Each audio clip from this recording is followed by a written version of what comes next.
में होता है 2 लेग पीस। अब सब बंदे को चाहिए लेग पीस, तो क्या करना होगा? ज़्यादा से ज़्यादा मुर्गा हलाल करना पड़ेगा ना। उसी तरह मेटा ओजोन में चाहिए सबको महंगा रेट में भाई बेचना है, ठीक है। पर ये महंगा रेट देगा कौन? पब्लिक ही देगा ना। अब किसी को ओल्ड वाला ओजोन 7,000 में बेचना है तो आप ना 7,000 6,000 में रेट टिका कर बैठे कि भाई मैं इससे कम में नहीं दूंगा। बट जिनको सबर नहीं है, सबर नाम की चीज नहीं है, वो तो भाई 2,000 1500 में भी बेच दे रहा है ना।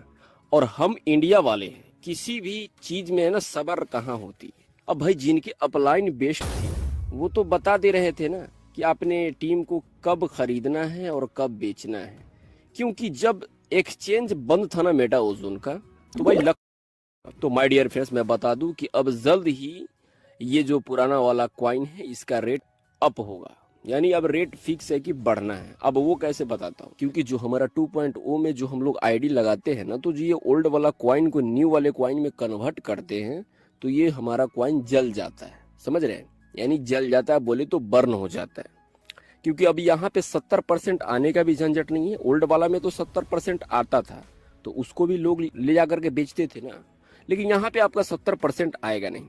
तो ये इसमें बेनिफिट है कि ये हमारा 2 जो वो है, ये जैसे ही कन्वर्ट पुराना वाला हो रहा है नए वाले में तो ये कॉइन बर्न हो जा रहा है, बोले तो जल जा रहा है।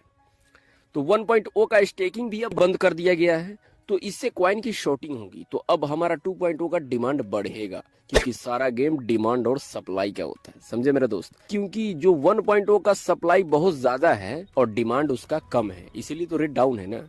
क्योंकि जो बंदा है ना 1 कॉइन 2 कॉइन नहीं देखा किया करता था, आज उसके पास भी 10-10 कॉइन लेके घूम रहे हैं, तो कहाँ से रेट बढ़ेगा, है कि नहीं? क्योंकि बहुत ज्यादा जो है ना सप्लाई बहुत ज्यादा हो गया हुआ है लोगों को माइनिंग गिर करके, और डिमांड उसका कम है। तो माय डियर फ्रेंड्स, अब घबराने की बात नहीं है, क्योंकि जो पुराने वाले कॉइन को बदलने का नए वाले में मशीन आ चुका है जिसका नाम है 2.0। जो नए वाले में है कि आपका 70% तो एक तो वापस भी नहीं आएगा, और आप एक दिन में एक ही कॉइन स्वैप कर पाएंगे। जो बंदा बहुत ज्यादा कॉइन ले करके रखा हुआ था उसके लिए भी दिक्कत होगा कि भाई आप एक दिन में एक ही कॉइन स्वैप कर पाएंगे। अगर वो 2-3 आईडी भी बना रहा है तो उसको 2-3 मेटामास्क का डाउनलोड का चक्कर पड़ सकता है। अब एक मोबाइल में एक ही मेटामास्क चलता है भैया, जिस तरह से ये ब्रिज पार करके जाना है, ठीक है। तो मेरे भाई अब इस बार जो है ना बिटमार्ट एल बैंक पे इसका रेट टिक के रहेगा, समझो कि रेट बढ़ेगा ही, डाउन नहीं होगा, क्योंकि इसकी डिमांड रहेगी 2.0 की।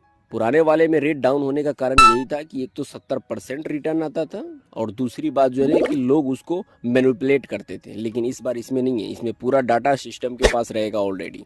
तो इसका जो है ना $100 से ऊपर ही जाएगा, रेट नीचे नहीं आएगा। तो माय डियर फ्रेंड्स, एक बात जान ले कि इस बार जो है काम इसमें धूम दबा के होगा, बहुत अच्छे तरीके से वर्क होगा। और एल बैंक की जो लिस्टिंग के लिए बताया गया था जिसमें डेट डिले हो गया था, तो माय डियर फ्रेंड्स मैं आपको बता दूं कि 31 जुलाई को एल बैंक पे आप विड्रॉल चालू हो जाएगा, क्योंकि 1 वाले कॉइन को 2 में कन्वर्ट किया जा रहा है, वो भी एक्सचेंज पे। तो माइग्रेशन इसमें लगता है, इसीलिए इसमें थोड़ा सा टाइम डिले हो गया है। इसके लिए दिक्कत वाली बात नहीं है, थोड़ा सा पेशेंस रखना पड़ेगा। तो अब हम जल्द ही 31 जुलाई को हम एक्सचेंज पे देख पाएंगे 2.0 का कॉइन, और वहां से आप जो है कि बाय भी कर सकते हैं।